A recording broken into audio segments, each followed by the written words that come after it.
Herkese salam, Nefs Akademinin coğrafya müəllimi Rəfiqə Abdullazadə. Bugün bu videoda sınaq 11'i izah edəcəm. Belki sınaq 11 ümumi sınağımızdır. Birinci sualda bizə çaylara aid olan xüsusiyyətləri seçməyimizi istəyir. Colorado çayı Şimali Amerikanın dağlıq çayıdır. Volqa çayı Şərqi Avropanın düzənlik çayıdır. Bunları bilirik. İki ölkə ərazisindən keçən bir mənalı olaraq Colorado çayıdır. Volqa çayı ancaq Rusiyanın ərazisindən keçir. Ona görə biri bura qeyd edəcəyik. Nəqliyyat əhəmiyyətlidir. Colorado çayı dağ çayı olduğuna görə onun nəqliyyat əhəmiyyəti demək olar ki, yoxdur. Amma Volqa çayı biz bilirik ki, ən azından Xəzərdən Volqa-Don, Volqa-Baltik kanalları ilə Dünya okeanına çıxırıq. Ona görə bu Volqaya aiddir. Meyilliyi azdır. Təbii ki, meyilliyin az olması düzən çay üçün xarakterikdir. Bunu yenə Volqaya qeyd edirik. Dağ çayı və kanyonvari dərələr. Dünyanın ən böyük kanyonları ilə Colorado çayı hövzəsində müşahidə edilir. Ona görə 4-də, 5-də aid olur birinciyə. Aid olduğu regionun ən böyük çayıdır. Volqa ümumiyyətlə Avropanın ən uzun çayı hesab olunur. Ona görə C variantı doğru cavabımızdır. Euler-Viin diaqramına əsasən doğru bəndi seçməyimizi istəyir. Şimal tropik xətti ilə cənub qütb dairəsi. Şimal tropik xətti mülayim işıqlanma qurşağının cənub sərhədidir. Bunu biz aid etməliyik əslində. Mülayim işıqlanma qurşağının cənub sərhədi. Cənub sərhədidirsə əgər biz mülayim işıqlanma qurşağını bilirik ki 23.5 66.5 arasındadır. Ona görə 23.5 şimal, 66.5 şimal götürsə əgər şimal tropik xətti mülayim işıqlanma qurşağının cənub sərhədi olur. Bir də deməli cənub qütb dairəsi, yəni 23.5 cənub, 66.5 cənubu götürsə, cənub qütb dairəsi bu zaman yenə mülayim işıqlanma qurşağının sərhədi olur. Yəni biri götürə bilərik ortaq. Qış gün dönümü günü günorta vaxtı günəş şüalarının düşmə bucağı daha böyük olur. Daha böyük bucaq altında düşürsə, biz bunu götürməliyik qütb dairəsinə. Çünki qış gün dönümü günəş 23.5 cənub enliyinin üzərində zenitdə olur və bu zaman avtomatik cənub qütb dairəsi şimala nəzərən daha yaxşı işıqlanır. 1 dərəcəli qövsün uzunluğu daha çoxdur. Təbii ki, bu ekvatora daha yaxın olanıdır. Yəni şimal tropiki. Gecə gündüzün növbələşməsi pozulur. Təbii ki, qütb dairələrində pozula bilər. 21 martda gecə gündüzün uzunluğu eynidir. 21 martda hər yerdə biz demişik ki, ümumiyyətlə gecə və gündüz bərabərləşir. Lakin cənub qütb dairəsi şimal tropik üçün bunu ortaq götürə bilərik. Bunu yazırıq 5-i bura.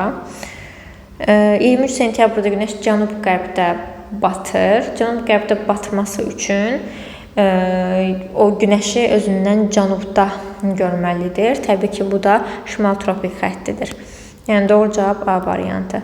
Şəmkir su anbarının hansı relyef vahidləri arasında yerləşdiyi? Buradan Ceyrançul Acınuxurdur. Ortada Şəmkir su anbarı. Ondan da aşağıda Gəncə Qazax düzü bu istiqamətdə gəlir. Yəni doğru cavabımız B variantı. Xəritə sxemində rəqəmlərə əsasən geotermik pillənin daha böyük olduğu əraziləri seçməyimizi bizdən istəyir. Geotermik pillə düzənlik ərazilərdə daha çox, dağlıq ərazilərdə daha azdır. Düzən əraziləri seçməyimiz lazımdır buradan. Deməli, ikini çıxıram. Dağlıq ərazidir. Qaldıq 1, 3, 6, 1, 4, 5. 6 da dağlıq ərazidir. Çıxdıq. Qaldı E variantı. Platform üzərində yerləşən ərazilər geotermik pilləni daha çox görürlər. Sxemdə təsvir olunan relyef formasına aid əlamətləri seçin. Berqştiklərə əsasən bilirəm ki, bura dağlıqdır. Kəsmə hündürlüyün 200 metr olduğunu qeyd edir. Bunu necə tapacağıq? 957-dən çıxırıq 600-ü, qalır 357. Aralarında bir dənə boşluq var. Təxminən də 300-lər olmalıdır əslində buranın demək olar ki, kəsmə yüksəkliyi. Çünki 357-dirsə biz bunu yuvarlaqlaşdırıb götürməliyik. Kəsmə yüksəkliyi 200 deyil, 300-dür. Ona görə biri çıxırıq variantlardan. 1 gedir. Kəsmə yüksəkliyi 300 metr verən 6 var. Dağın nisbi və mütləq hündürlüyü bir-birinə bərabərdir. Mütləq hündürlüyü 957 metrdir. Nisbi hündürlüyünü tapmaq üçün isə ən aşağı horizontalını tapmalıyıq. Kəsmə yüksəkliyi 300-dürsə, bura olur 300, bura olur 0. Bəli, 957-dən 0 çıxanda yenə 957 alıram. Ona görə bu doğru variantdır. M və N nöqtələr arasındakı hündürlük fərqi 500 metr ola bilər. M hardasa 600-dən yuxarıdır, N isə 300-dən aşağıdır. Təxminən bunu götürə bilərik. 300 ilə 0-ın ortağı 150 metr. Bu birisinin isə 600 ilə 900-ün ortası təxminən 750 metr. 750-dən də 150-ni çıxdığımız zaman təxminən biz alacağıq burada 500 metr. Bəli, doğrudur. Yəni bu ikisinin ortasıdırsa, təxminən M nöqtəsi olur 750 metr. Bu ikisinin ortasıdırsa, N nöqtəsi olur 150 metr. Onların fərqi də bizə verəcək təbii ki 0, 0, 600 metr. Yəni təxmini ortalama 500 metrdə götürə bilərik. Çünki biz bunu təxmini rəqəm olaraq seçmişik. Deməli 3-ü götürürük. Cənub-qərb yamacı daha meyillidir. Meyilli yamacı təyin etməyimiz üçün ortadan belə bir xətt çəkək. Ən meyillisi ilə şərq tərəfdir. Yəni cənub-qərbdən heç bir aidiyyatı yoxdur. Deməli doğru cavabımız 2, 3, 6, yəni B variantıdır. 6-cı sualdır. Himalay dağları, Ant dağları, Böyük Sayıcı və Tian-Şan dağları dağ buzlaqlarına malik deyil deyirsə əgər, bu biraz daha aşağı bir dağ silsiləsi olmalıdır. Demək ki, söhbət burada gedəcək Böyük Sayıcıdan. Biri bura qeyd edirik. Şimalında dünyanın ən hündür yaylası yerləşir. Şimalındadırsa əgər ən hündür yayla, bu olur Himalay dağları, yayla isə Tibet yaylasıdır. Dünyanın ən hündür sönmüş vulkanı bu ərazidə yerləşir.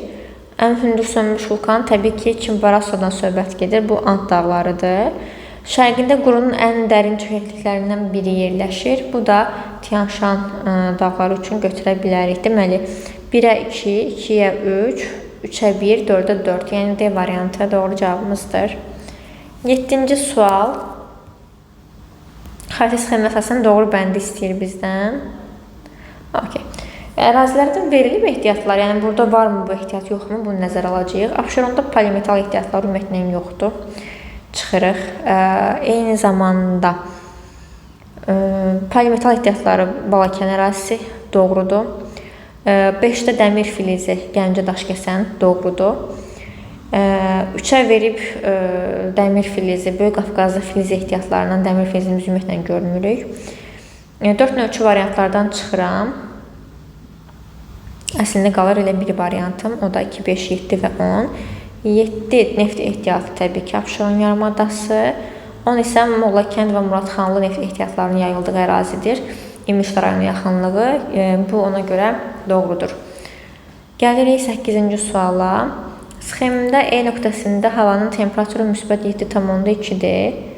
Yəni burada müsbət 7,2-dir. Hansı nöqtələrdə müvafiq olaraq mənfi 1,8, hansında 22,2 dərəcə temperatur fərqi olar? 22,2 dərəcə fərq olması üçün bunların arasında temperaturun fərqini tapmaq lazımdır.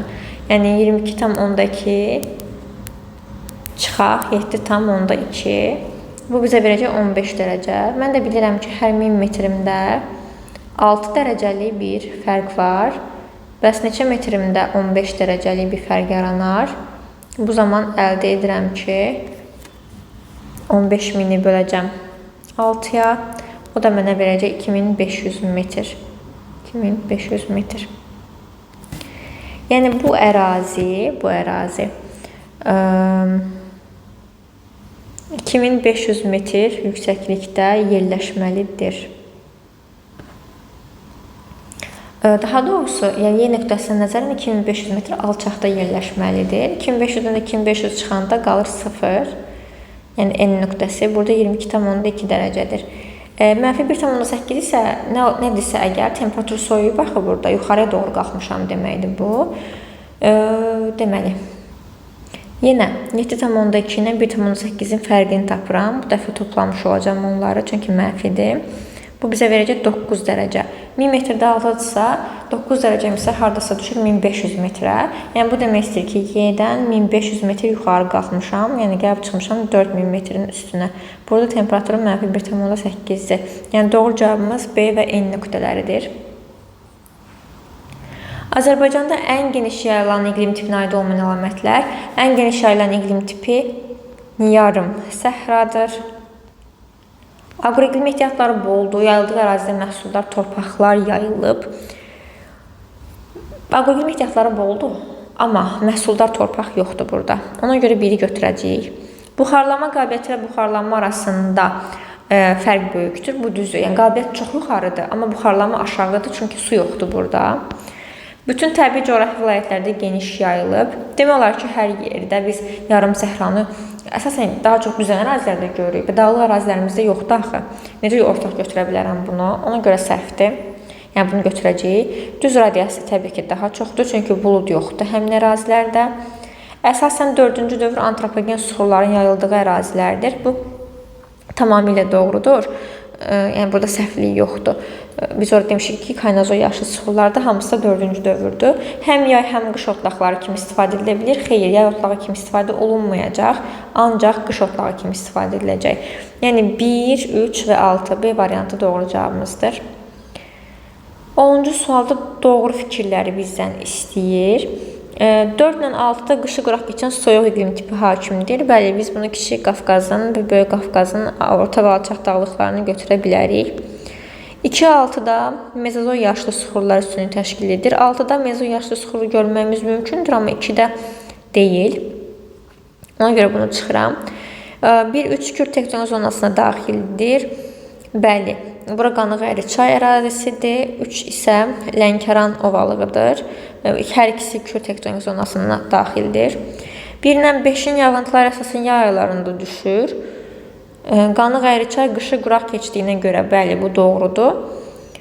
5 isə yayı quraq keçən soyuq iqlimin hakim olduğu ərazilərdir. Bura üçün doğru deyil. Ona görə 4-ə çıxdıq. 2 ilə 3 ərazisindən tranzit çaylar axır. 2 və 3. Tranzit çaylar heç bu ikisinin ərazisindən ortaq şəkildə axa bilməz.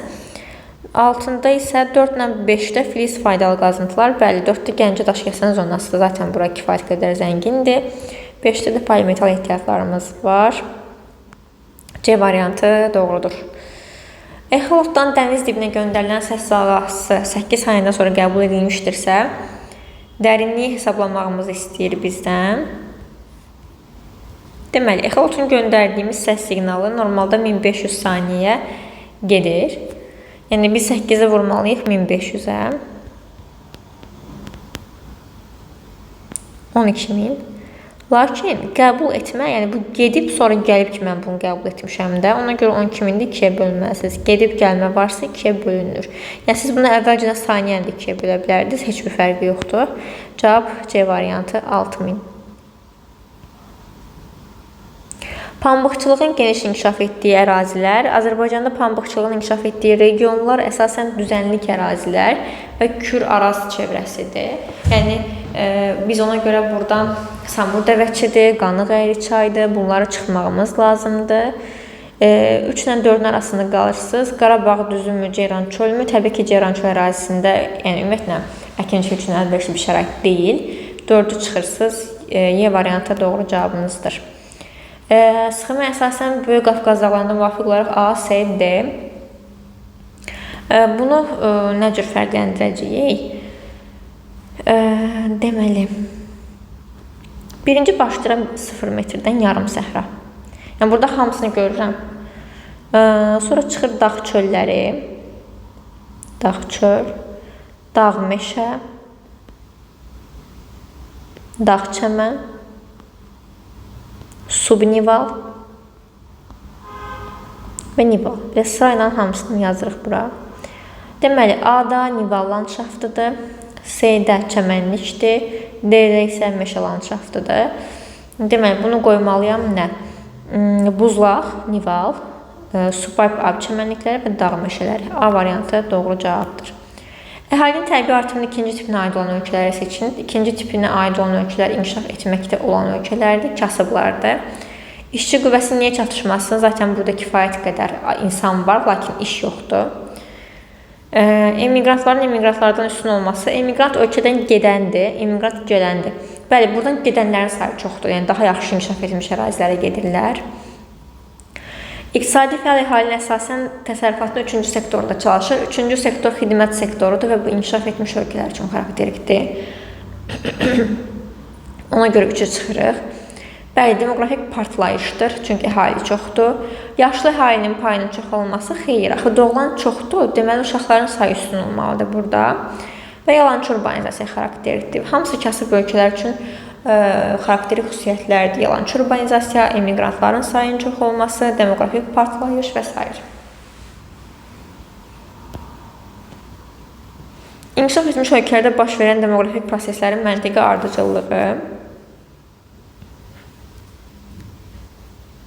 Deməli, əvvəlcə qadınlar əməyə cəlb olunurlar. Nigah yaşı artır. Yəni, ortalama 25 yaş və s. götürülür burada qadınların nigah yaşı. Daha sonra bu təbii ki, doğulanların sayının öz təsirini göstərir. Yəni, 3'ü qoyduq, sonra 2'ni qoyduq. Doğulanların sayı azaldı mı?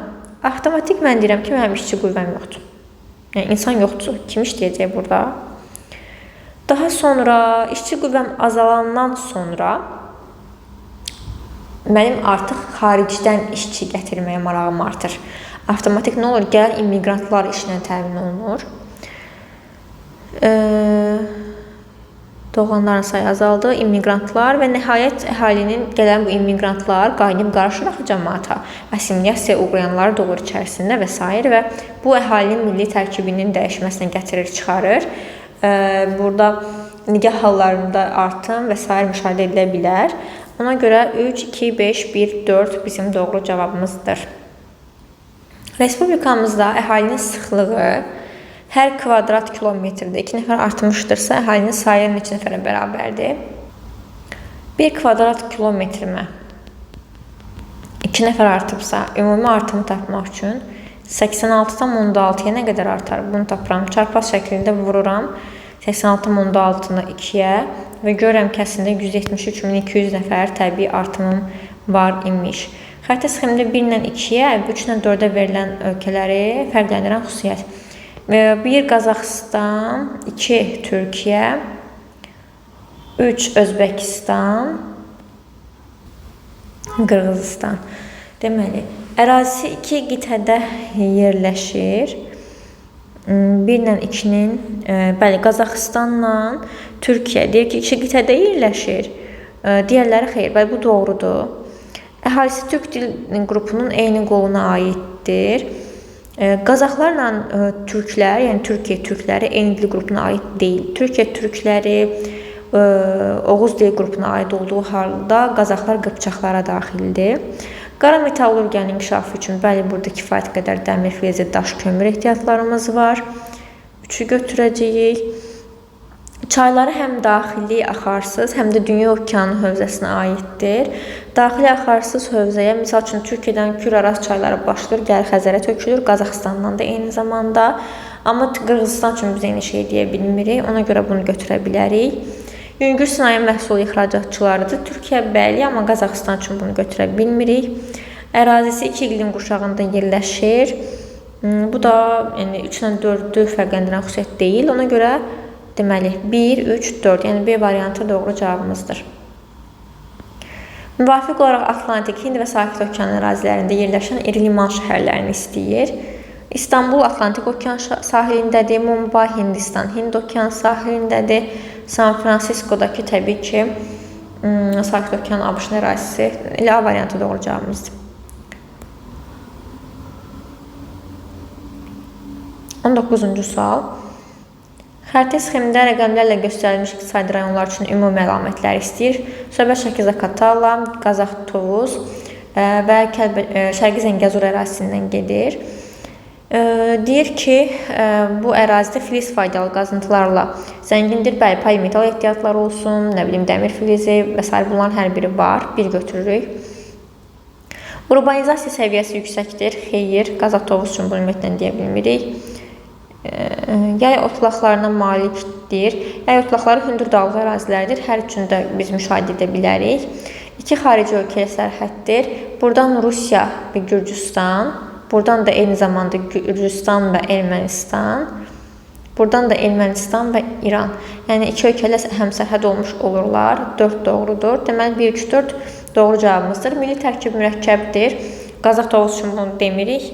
Amma Kəlbəcər, Laçın, yəni Şərqi Zəngəzur ərazisində Kürdlər, Şərqi Zaqatalada isə daha çox avarlar, ləzgilər, nə bilim, daha sonra inquşlar, inqloylar və s. məskunlaşıblar. Ora milli tərkib mürəkkəbdir. Sıx dəmir yol şəbəkəsi, dağlıq ərazilərdə dəmir yol şəbəkəsi biz demək olar ki, müşahidə etmirik. Amma Qazax Tovuzda sıxdır. 20-ci sual.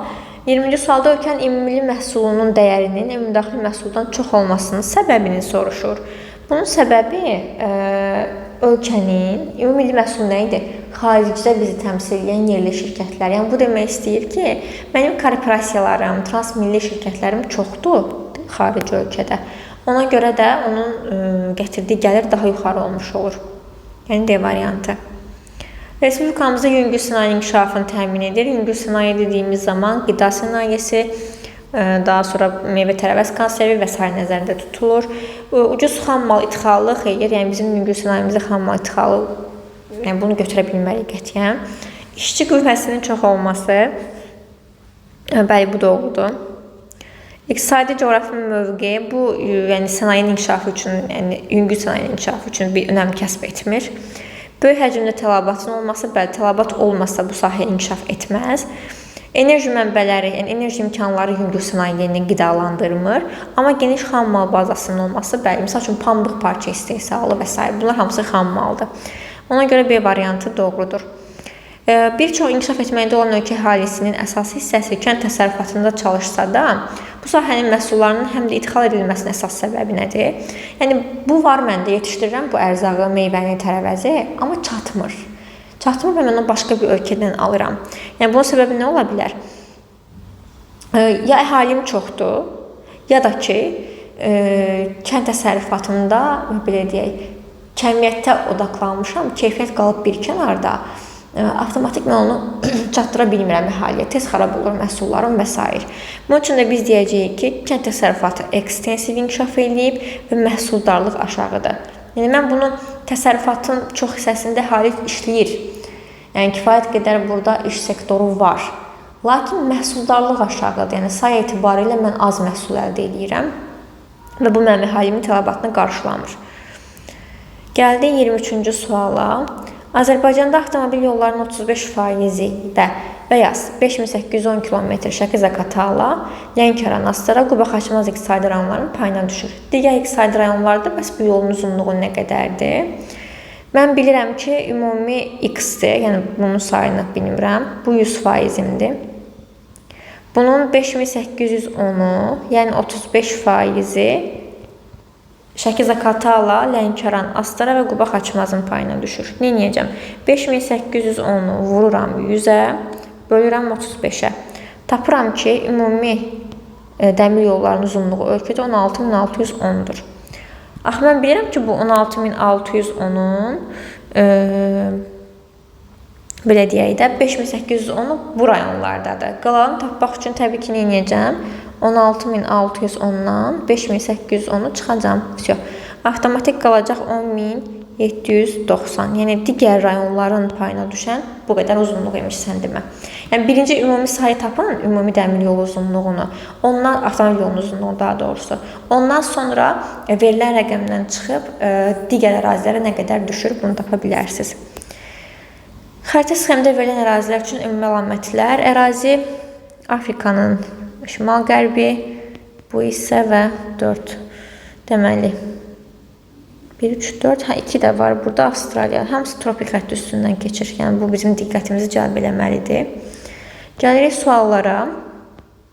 İnən hava axınları, əgər tropik xətti keçibsə, bəli, tropikdə inən hava axınlarıdır. Doğrudur. Rütubət tutumu çox aşağıdır. Yəni, bunu heç vaxt qeyd edə bilməzsiniz burada. Buxarlama qabiliyyəti ilə buxarlama arasında fərq böyüdür. Bəli, tropikdədirlər. Günəş çoxdur, istilik çoxdur, amma su azdır. Ona görə fərq kəskin olmuş olur. İllik temperatur amplitudası deyil də, burada sutqalıq amplituda yuxarıdır. Havanın nisbi rütubəti və buxarlama qabiliyyəti yüksəkdir. Buxarlama qabiliyyəti yüksək olsa da rütubətliliyi burada yoxdur. Ona görə 5 səhvdir. Soyuq okean cərəyanlarının təsirində də tamamilə doğru. 1-in sahilində Kanar cərəyanı, 3-ün sahilində Bengel, 4-də Peru, 2-də isə Qərbi Avstraliya cərəyanı mövcuddur. Deməli 6-da doğrudur. Okean cərəyanlarına aid olmayan xüsusiyyətləri istəyir. Daimi küləklərin təsirindən yaranır. Bu doğrudur. Suyun şaquli hərəkətidir. Xeyr, cərəyanlar suyun üfüqi hərəkətidir. Ona görə 3 doğrudur. Coğrafi enliklər arasında suyun temperaturu və duzluğun tənzimini, bəli, soyuq cərəyanlar demişik ki, burada buxarlama qabiliyyətinin yüksək olmasını formalaşdırır və təbii ki, suyun temperaturunun təsiri göstərirlər. Həm soyuğu, həm istisi. Bu düzgündür. İstiqamətləri dəyişir. Cərəyanların istiqamətləri dəyişmir. Yəni, bir-birinə fərqlidir istiqamətlər. Amma bir cərəyanın istiqaməti dəyişir deyə bilmirik. Hər zaman eyni istiqamətə doğru əsirlər. Zaten daimi küləklər kimidir bunlar da. Estuarilərin yaranmasına səbəb olur. Doğrudur. Harada estuari varsa biz demişik ki, orada elə demək olar ki, okean cərəyanlarının təsiri müşahidə edilir. Deməli, səhv olanları istəyirsə bizdən 2 və 5-i götürməyimiz lazımdır. 26-cı sualda məsəvi okean olan çayın mənbəyində atmosfer təzyiqi 520 mm civə sütunudur. Uzunluğu 3600-dür. Bu çay üçün səciyyəvi əlamətləri istəyir. Deməli, məsəvi okeandır. Yəni, bura 0 metrdir. Mənbəyində isə 520-dir təzyiq. 0 metrdə bilirəm ki, 760-dır. Bu hündürlüyü tapmağım lazımdır mənim. 760-dan çıxıram 520-ni. Qalır 240. Bunu da ona vurub hündürlüyə çevirirəm. Çünki hər 10 metrdə 1 mm civə sütunu azalır. Hündürlüyüm 2400-dür. Yəni düşməm 2400-dür. Çayın meylliliyini tapmağımız lazımdır ki, bilək bu nə istəyir bizdən. Qəbulda da buna bənzər sual var idi. İkinci qrupların qəbulunda. Meylliliyi tapmaq üçün düşməni bölürəm uzunluğa. 2400 bölü 3600 eləyir 0,6. 0,6 demək az meyillidir. Az meyillidirsə akkumulyativdir. Nəqliyyat imkanları genişdir. Dağ çayı deyil, düzən çayıdır. Şəlalə ancaq dağ çayında yaranır. Bu şəkilli dərədir. Mənbəyi ilə mənsəbi arasında temperatur fərqi 20 dərəcədən çoxdur. Mənbə ilə mənsəb arasında 2400 metr fərq var və biz 1000 metrdə 6 dərəcə, 2400-də x dərəcə götürdüyümüz halda görərik ki, əslində oradakı temperatur fərqi təxminən 14 dərəcə, 15 dərəcə bu belədir. Yəni 20 dərəcədən çox ola bilməz. Ona görə 2, 1 və 5 bizim doğru cavabımızdır. 27 çox sadə bir sualdır. Ölkələri regionlara görə düzməyimiz istəyir. Təbii ki, Cənub-Qərbi Asiya dediyi zaman burada birbaşa qoyuram Türkiyəni və Birləşmiş Ərəb Əmirliklərini. Cənub-Şərqi Asiya dediyi zaman qoyacam Taylandı. Cənubi Asiya isə Pakistan və Bangladeşdir.